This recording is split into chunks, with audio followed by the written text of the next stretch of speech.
Berbekam ni salah satu daripada sunnah baginda Nabi SAW. Nabi SAW biasa berbekam. Dan Nabi SAW bukan sekadar biasa berbekam. Nabi SAW ada pembekam khas baginda Nabi SAW. Ada sahabat Nabi yang tukang bekam baginda Nabi SAW. Dan dibuat kajian, rupa-rupanya sungguh bekam ini banyak manfaat dia. Di antara kelompok yang mengambil manfaat daripada berbekam ini ialah daripada kelompok dipanggil apa? Allahumma salli ala Muhammad, perubatan Cina. Cina. Dia panggil cupping. Dan ini merupakan salah satu daripada amalan sunat, amalan Nabi SAW yang Nabi SAW tak biasa tinggalkan. Tuan-tuan, Allah SWT sehingga dalam satu riwayat menyebutkan ketika Nabi SAW naik Mi'raj, dan di setiap langit disebutkan suruhlah umat kamu berbekam, suruhlah umat kamu berbekam, menunjukkan betapa kehebatan ataupun kelebihan daripada berbekam itu sendiri. Jadi Nabi SAW dia sakit. Bila dia sakit, dia berbekam. Baginda sallallahu alaihi wasallam berbekam. Dalam sebahagian riwayat wa huwa shaimun muhrim, dia berpuasa dan berbekam. Menunjukkan kalau berdarah cedera masa puasa tidak membatalkan puasa dan tidak membatalkan juga ihram, tak merosakkan ihram. Tapi kenapa Nabi sallallahu alaihi wasallam berbekam? Baginda berbekam disebabkan kerana sakit kepala. Sebelum itu tidak dinafikan bahawa berbekam, berbekam insyaAllah kita tahu tentang proses mengeluarkan darah kotor daripada badan, ia adalah termasuk dalam perubatan Nabi SAW.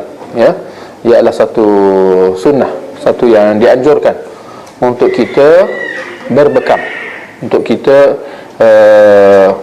keluarkan darah kotor dalam badan kita, pada tempat-tempatnya, pada bahagian belakang, pada bahagian kepala, kedua tempat ni lah, secara khasnya kita memang dianjurkan untuk berbekam. Ini kerana seperti mana dalam sunnah Nabi SAW bahawa tidaklah ada yang datang bertanya kepada Rasulullah, atau tidaklah ada yang datang mengadu kepada Rasulullah tentang satu kesakitan yang dialaminya, kecuali Rasulullah kata apa? Pergi berbekam. Pergi berbekam. Ada orang tak mengadu pening kepala, pergi berbekam. Ada orang mengadu sakit ini, sakit itu, Rasulullah kata pergi berbekam. Adapun berbekam sunnah Nabi. Berbekam kat mana? Ni kat kepala. Berbekam lama mana? Setahun 2 kali, 6 bulan sekali. Kita 3 hari sekali berbekam. Itu bukan berbekam, itu bahan rambam namanya. Faham tak? Berbekam buang darah kotor, warnanya hitam. Kita buang darah merah hari-hari berbekam. Itu salah. Yakni buang darah kotor daripada badan itu harus pada syarak. Dia punya starting dia macam tu dulu. Dia nak abang kata bekam ni satu perbuatan yang tak salah dalam agama. Dengan dalil Nabi SAW ada buat kerja bekam ini, yakni membuang darah kotor daripada badannya. Nabi pun bisa buat bekam ni. Sebagaimana tersebut dalam hadis yang dikeluarkan oleh Imam At-Tirmizi. Dia kata ada hadis cerita Nabi berbekam. Membuang dia akan darah kotor yang memberi mudarat kepada tuan punya badan tu.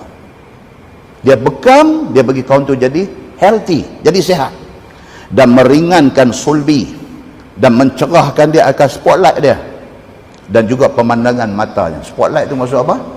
Mata lah. Nabi SAW kata, siapa yang buat bekam pada badan dia ni, apa dia? Badan jadi ringan. Nabi kata. Dan mencerahkan mata. Gitu kan?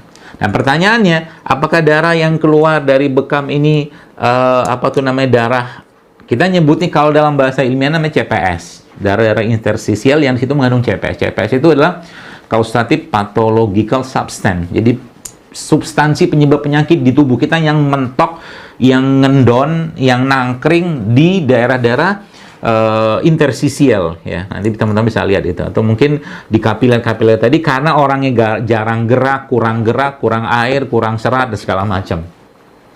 Maka kalau kelihatan orang-orang yang biasanya rutin aktivitas yang baik, kemudian dia banyak makan buah, sayur, dan air segala macam, itu kelihatan darahnya. Darahnya itu relatif tidak menghitam atau tidak teroksidasi ya, sehingga nanti warnanya kemerahan pekat. Tapi kalau orang yang relatif tubuhnya sehat, bagus gitu ya, Masya Allah, itu darahnya ya biasa-biasa aja gitu kan. Dan bekam ini pun tadi benar ilmiah, sangat ilmiah sekali. Ya. Jadi mungkin saya akan coba terangkan secara perlahan-lahan, mudah-mudahan bisa dipahami oleh masyarakat, bahwa ketika berbekam itu ada aspek-aspek dalam konsep kedokteran modern diteliti. Yang pertama begini, ada satu penelitian yang cukup menarik bahwa ternyata bekam ini mengeluarkan yang namanya CPS. Apa itu CPS? Causative Pathological Substance. Atau substansi yang bisa menyebabkan patologis. Ternyata ketika dibekam, itu yang keluar itu kan, bekam itu di kulit tuh Mas Yasir. Di kulit, gitu ya, di kop. Maka apa yang terjadi? Terjadi peningkatan laju filtrasi. Ini saya coba terangkan, mudah-mudahan bisa dipahami. Jadi filtrasi itu begini. Jadi kulit itu kan terdiri atas sel. Sel itu kan dikasih makan oleh pembuluh darah melalui kapiler. Kapiler itu pembuluh darah kecil. Sehingga dia akan merembes supaya ngasih makan. Nah, di daerah itu ada satu ruangan namanya interstisial. Ini mungkin masyarakat agak susah nih membayangkannya. Karena sel itu butuh makanan dari kapiler masuk ke interstisial. Nah, ketika di kop, cairan interstisial itu jadi apa ya? Filtrasi di kapiler itu meningkat. Maka itu terjadi telah kumpulan yang disebut dengan cairan interstisial. Kemudian dikeluarkan dengan penusukan. Keluar itu cairan interstisialnya. Nah, cairan interstisial itu ada makanan, ada sampah, ada nutrisi, ada air. Itu dikeluarkan ketika bekam. Maka itu kenapa banyak penelitian-penelitian ternyata bekam itu sangat bagus untuk mengeluarkan zat-zat yang tidak berguna. Asam urat ikut keluar, kolesterol buruk juga ikut keluar. Makanya tadi benar tuh artikel tadi. Bisa ngurangi nyeri-nyeri otot gitu kan. Karena mungkin ada beberapa laktat yang bisa dikeluarkan. Bahkan ada lagi penelitian bahwa ternyata bekam mengeluarkan satu zat yang namanya nitric oxide. Apa itu nitric oxide? Zat yang bikin pembuluh darah itu nanti melebar. Gitu ya. Jadi bagus sekali untuk apa? Untuk orang-orang yang hipertensi. Nah, jadi saya menganggap bahwa bekam ini efektif untuk penderita kencing manis. Pengalaman yang lain misalnya penggunaan pembekaman pada pasien asam urat. Itu juga cepat menurunkan bekam. Penggunaan bekam pada pasien tekanan darah tinggi. Hasilnya bagus juga. Gitu. Jadi dengan ini maka dan ini berulang-ulang, bukan hanya satu pasien. Jadi kita mengamati beberapa pasien dan hasilnya bagus, maka saya berkesimpulan bahwa bekam ini memberikan manfaat untuk kesehatan, baik secara tradisional maupun jika dites secara laboratorik. Bahwasanya Nabi SAW pernah minta bekam sedangkan dia dalam keadaan puasa. Yang lainnya disebutkan dalam riwayat, Nabi SAW minta dibekam sedangkan dia dalam keadaan berihram, puasa di bulan Ramadan. Ya. Maka puasa bekam tidak membatalkan puasa. Makanya disebut dalam Ibnu Qayyim rahimahullah, bekam itu cocok untuk daerah yang panas dan musim panas. Sedangkan fasdu cocok sekali untuk daerah yang musim dingin. Maka saya sebelum berangkat ke sini kemarin saya bekam, Pak. Alhamdulillah, walaupun sudah kajian berkali-kali, ini alhamdulillah lelahnya hilang-hilang aja ya. Sebentar rehat hilang lagi. Ada penyakit yang nggak bisa hilang pakai obat, Pak. Kalau kasih obat malah merusak liver dan ginjal. Dan itu hanya bisa sembuh dengan mengeluarkan darahnya pakai bekam itu. Sudah pernah bekam belum ini, Bapak Ibu ini? Alhamdulillah. Harus bekam, coba ya. Jangan takut dengan darah. Sunnah Nabi SAW. Dan sunnahnya berbekam di tanggal berapa? 17, 19, 21 dari bulan Hijriyah, dan dilengkapkan dengan puasa Ayyamul Bid dulu, puasa 3 hari, 13, 14, 15 puasa, kemudian tanggal 17-nya bekam. Kalau tidak bisa tanggal 19, kalau nggak bisa tanggal 21. Ini yang paling sehat, yang paling sehat ya. Nah, pembekaman ini luar biasa sekali.